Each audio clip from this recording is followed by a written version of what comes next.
Fala, meus queridos, tudo certo?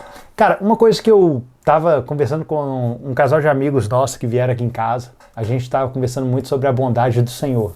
E quando a gente tava ali discutindo sobre a bondade do Senhor, algo assim que é interessante, né? Porque a gente começa a conversar com pessoas assim, e muitas vezes quando eu estou falando sobre quem Deus é e aquilo que eu percebo nele, eu muitas vezes sou ministrado por aquilo que eu mesmo estou dizendo.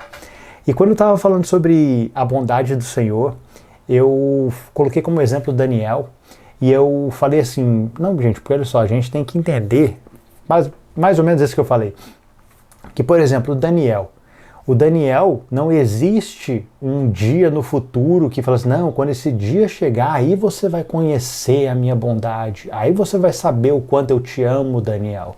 Tipo, não existe isso. Não existe essa revelação futura em relação ao meu amor pelo meu filho, sabe? Existe a forma que ele consegue perceber hoje e a forma que eu tenho manifestado isso hoje. E existe a forma que eu vou manifestar isso no futuro. Mas não significa que a forma que eu vou manifestar esse amor no futuro é maior do que a que eu manifesto hoje. Porque isso é uma constância e ela se manifesta de formas diferentes. Mas, e talvez a percepção de intensidade pode ser diferente. Tem dias que...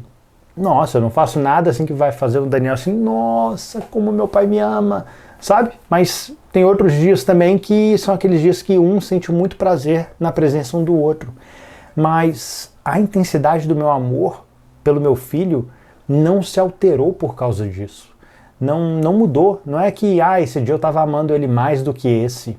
Eu não percebo essa variação em relação ao meu amor pelo meu filho. Para mim ele é uma constante, sabe? Eu amo meu filho constantemente. E só a manifestação dele que não necessariamente vem em determinados momentos. E eu percebo claramente que o amor de Deus ele é dessa forma. Ele é constante, sabe? Existem os dias que nós percebemos uma manifestação dele de uma forma diferente que isso preenche o nosso coração. Mas o fato de no dia seguinte ou algo nesse sentido não ocorrer aquele tipo de manifestação que normalmente enche o nosso coração, isso não significa que o amor deixou de existir. Ele simplesmente está sendo manifesto de outras formas, sabe? Bom, é isso, meus queridos. Eu queria compartilhar isso aqui com você. Se você de alguma forma tem sentido dificuldade de perceber o amor do Senhor, eu acredito mesmo que Ele te ama de uma forma constante.